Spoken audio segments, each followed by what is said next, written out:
Hi guys, my name is Isha and I teach IELTS and PTE. We do provide face-to-face classes here in Blacktown, Sydney, and we do provide online classes as well globally.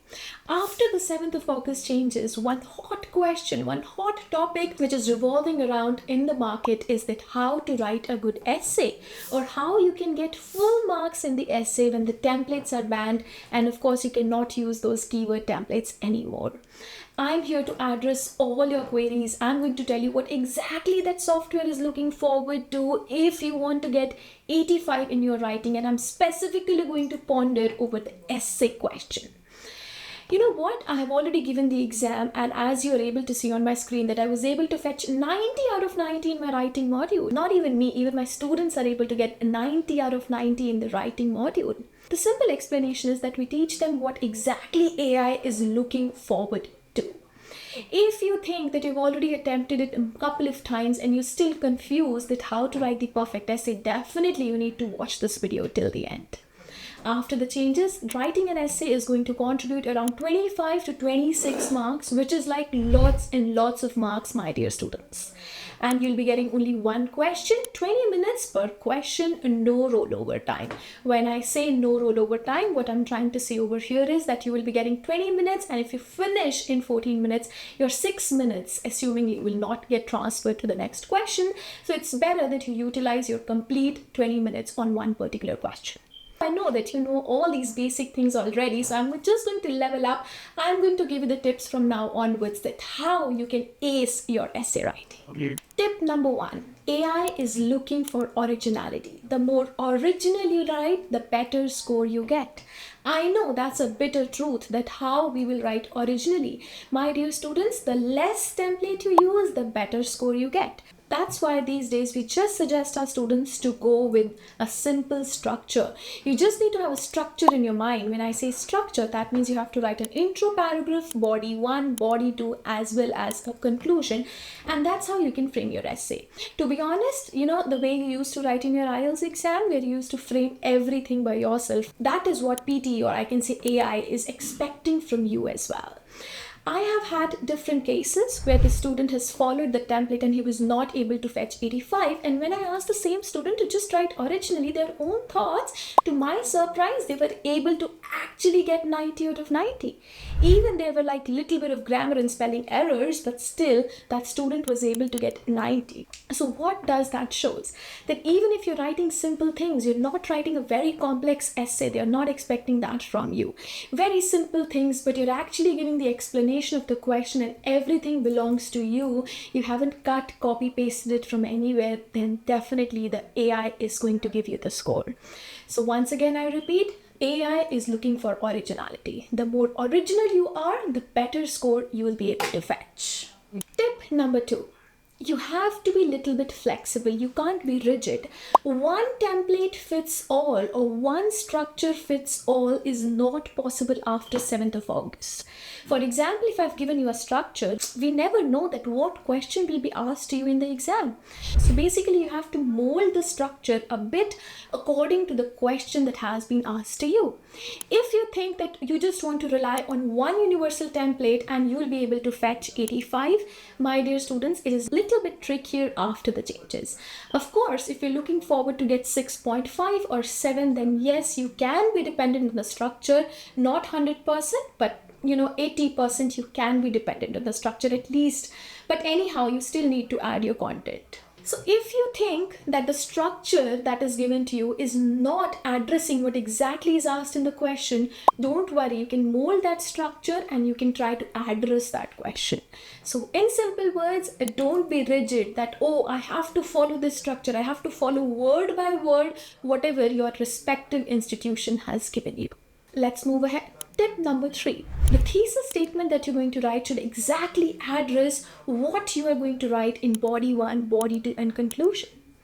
Thesis statement, what does that mean? Thesis statement is basically the line that you write in the intro paragraph that defines whether you're going to write about advantages or disadvantages, or you would write positive or negative effects, or you're going to talk about problem or solutions likewise. Now let's understand this with the help of an example. Let's have a look at this question. So the question says, some universities deduct marks from students' work if it is given in late. What is your opinion? Suggest some alternative actions. You need to understand that in this question they're asking that whether reduction of marks is a positive or a negative development according to you, and you need to give alternative measures as well. So in intro paragraph, your thesis statement should completely address that in one paragraph you are going to write according to you whether it is a positive or a negative thing, and in the second paragraph you have to also give them some alternative measures. So if I have to write this essay, my thesis statement will be as follows. So let's have a look at the couple of thesis statements. So you can write that this essay will discuss the negative impacts of reduction of marks in schools and universities, along with the alternative actions that should be taken in the upcoming paragraphs. So even if you want to write positive or negative, it's completely up to you. And then you have to also mention that you will be talking about the alternative measures in the upcoming paragraphs. And the another sample statement is, you can write it as, in my opinion, reduction of marks in the assignments can have negative impacts on students, and certain alternative actions can be taken that will be discussed in the upcoming paragraphs. So again, in simple language, what I'm trying to explain over here is that in the upcoming paragraphs, I'm going to discuss about the negative impacts. Even if you want to discuss about positives, of course, you can replace negative and you can write positive over there. And in body paragraph 2, I'm going to discuss about the alternative measures. That's what I'm trying to clarify already in my intro paragraph, so that my essay is well linked and structured as well. Let's move ahead to tip number 4. Tip number 4 is that ensure that you have addressed the question really well. For example, in this question, they're asking you about the advantages and the certain measures, but I have seen many students that they're going to write about advantages of reduction of marks in one paragraph and disadvantages in the another paragraph, which is definitely not going to fetch you scores for the content portion. So before actually typing the essay, I always recommend that just after having a look at the question, just give it a read, try to understand what the question is exactly asking you for a minute, and think that, okay, this is something that I'm going to write in body 1 and this I'll try to write in body 2. Take down a little bit of notes if you want to, and then actually start typing your essay. So in simple language, if you're going to write about the positives of reduction of marks in one paragraph and negatives of reduction of marks in another paragraph, you will not fetch marks for the relevancy of the content. So once again, I repeat, in body paragraph 1, you are going to write about the positives or negatives, and in body 2, you're going to discuss about the alternative approaches that can be taken. Tip number 5 is that the conclusion paragraph or the last paragraph that you're going to write should be well linked to your body paragraph 1 and body paragraph 2. For example, in your body paragraph 1 and body paragraph 2, you have already mentioned that this is having more positive impacts, or you have already written that this is having more negative impacts. So in conclusion paragraph, you cannot say that we should balance between both these aspects. There is a very small difference that I'm trying to explain you over here, is that the conclusion should be well linked, should actually address what exactly you have written in body 1 and body 2, and of course in your thesis statement as well.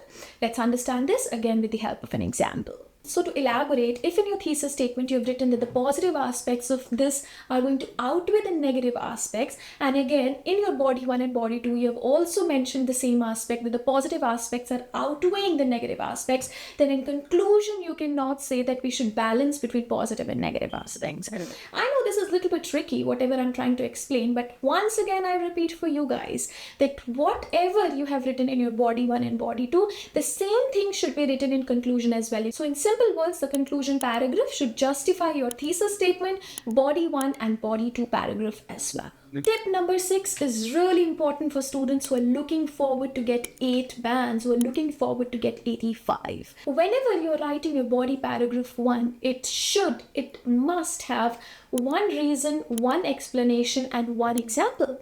What I'm trying to say over here is that I've seen many students who just write reasons and then they give example. So the common mistake which is done by many students is that they tend to write a couple of reasons. They will write 2 reasons, 3 reasons or 4 reasons because they think that, oh, the more reasons we give, the more marks we fetch for the content. But this is absolutely a myth. Try to understand it very clearly over here. Even if you give one proper reason and you're giving one proper explanation for that reason and your example is justifying it, definitely the software will give you the score. And the same pattern you have to follow for your body paragraph too as well. Again, one reason, one explanation, and then example. I'm going to present a sample paragraph for the same. So let's have a look at the sample body paragraph 1. Over here I have written, on one hand, it is believed that one of the significant advantages of deduction of marks for the late submission is that it will not only support students to manage their time well, but also encourage them to study more effectively. So I've written the main reason that why deduction of marks should be there. Why it should be there? Because of course it will teach students to manage their time well, and also that will encourage them to study more effectively. So these are the two reasons that I've mentioned in the same sentence. Along with that, the next line that I've written is my explanation of the same reasons that I've just mentioned. Let's have a look. So I've written, as a result, by imposing penalties for late submissions, universities can encourage students to prioritize their coursework and develop good habits that will help them in future as well. So this is a proper explanation of the points that I have mentioned in my reason line. So over here, the explanation is that of course students will learn how to prioritize their assignments and how they can actually prioritize their coursework as well. This explanation is followed by a proper example that is justifying my reason as well as explanation. Let's have a look. So for example, several studies have found that after the introduction of penalizing students for not meeting the assignment deadlines, there has been an increase of 80% in learners who are now actually submitting the work on time. That's the simple recipe that I'm giving you. The simple recipe is reason followed by the proper explanation and then the example. Don't run after writing a couple of reasons and think that, oh, if we are writing more reasons, we are going to fetch more marks. Let me give you the last tip over here. Try to inculcate complex and compound sentences. This might sound a little bit difficult, but trust me, students, it's not at all difficult at all. I'm going to give you an example of the compound structure first. Let's make it very easy for you. If you want to write a compound sentence, you can just simply use small connectors such as and, but, or so. Let's have a look at the sample sentence again. So over here, I have written, on one hand, it is believed that one of the significant advantages of deduction of marks for late submission is that it will help the students to manage their time well and study more effectively. So I've just said that, okay, students will be able to manage their time well, and I've added and over there, and then I have written that they can study more effectively. So that's how simply you can make it a compound sentence. Let's move ahead to complex structure. I don't want to put too much of grammar in your mind in this video. So simply I can say, to make it complex, you can use the words such as not only but also in a sentence, or you can use despite, besides. So if you will have a look at the sample paragraph that I've already shown you, let's have a look once again that how I have inculcated not only but also effectively. So over here I have written that on one hand, it is believed that one of the significant advantages of deduction of marks for late submission is that it not only supports students to manage their time well, but also it encourages them to study more effectively. Okay, once again, I'll tell you. So let's have a look at the complex structure over here. On one hand, it is believed that one of the significant advantages of deduction of marks for late submission is that it not only supports students to manage their time well, but also encourage them to study more effectively. You can combine any two reasons and you can just use not only but also. That's how you can make a complex sentence. And then my next sentence is again starting with as a result, by imposing penalties for late submissions, universities. So this is the sample structure that I've already shown you. So these were the simple strategies that you can inculcate in your essay writing, specifically to fetch 85 in writing. Of course, your grammar is going to play a role. Of course, your spellings are going to play a pivotal role. Apart from that, the other modules, which include summarized written text, summarized spoken text, right from dictation, are going to contribute marks as well. We're going to discuss about those as well in my next video. If you have any doubts so far, if you found anything confusing, feel free to ask me in the comment section. I'll clarify all your doubts, my dear students. You might find them a little bit trickier, or you'll say that, oh, it's very easy to say like that, but it's difficult to implement. But trust me, my students are actually able to implement them in their writing section, and they're able to get an idea of writing. I hope that this video was helpful. I'm not going to blabber more. Please feel free to ask me your doubts. You can let me in the comment section whatever you wish to see next. Do not forget to follow us on our socials as well, which includes our Facebook, Instagram, as well as TikTok. Thank you so much. I'm gonna see you. Bye for now.